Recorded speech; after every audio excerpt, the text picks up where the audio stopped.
क्या आप जानते हैं, दुनिया की सबसे पुरानी सभ्यताओं में से एक की शुरुआत एक कहानी से हुई थी, एक भयानक बाढ़ और एक ऐसे नायक से जिसने उसे नियंत्रित किया। यह है प्राचीन चीन की कहानी, साम्राज्यों, आविष्कारों और महान विचारों की भूमि।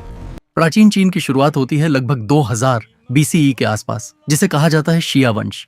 कहा जाता है कि युद्ध ग्रेट नाम के एक नायक ने भयंकर बाढ़ को नियंत्रित किया और चीन का पहला शासक बना। लेकिन आज भी इतिहासकार इस बात पर बहस करते हैं, क्या शिया वंश सच में था? इसके बाद आता है पहला प्रमाणित वंश, शांग वंश। लगभग 1600 ईसा पूर्व में उन्होंने एक अनोखी चीज बनाई, ऑरेकल बोन। ये हड्डियां भविष्य जानने के लिए इस्तेमाल होती थीं और इनमें हमें चीनी लिखावट का सबसे पुराना रूप मिलता है। शांग वंश कांस्य कला में भी बहुत आगे था।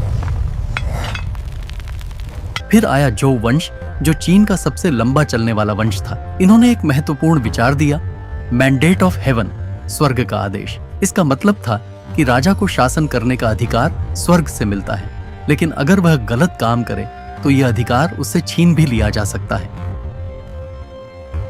जैसे जैसे जोउ वंश कमजोर हुआ, चीन छोटे छोटे राज्यों में बंट गया और शुरू हुआ युद्धों का दौर, वॉरिंग स्टेट्स पीरियड।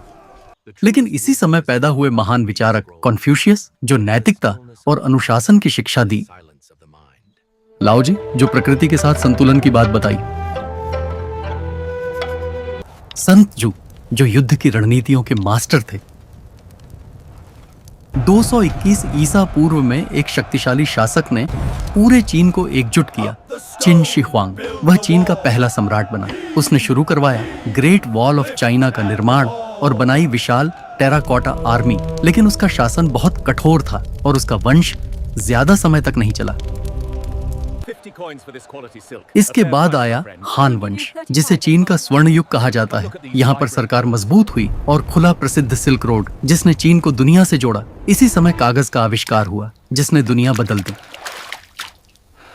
कहानियों से शुरू होकर शक्तिशाली साम्राज्यों तक, प्राचीन चीन ने दुनिया को हमेशा के लिए बदल दिया। और यह तो बस शुरुआत है। ये वीडियो अच्छा लगा हो तो चैनल सब्सक्राइब करें और ऐसे हिस्ट्री के वीडियो देखने के लिए लाइक करें।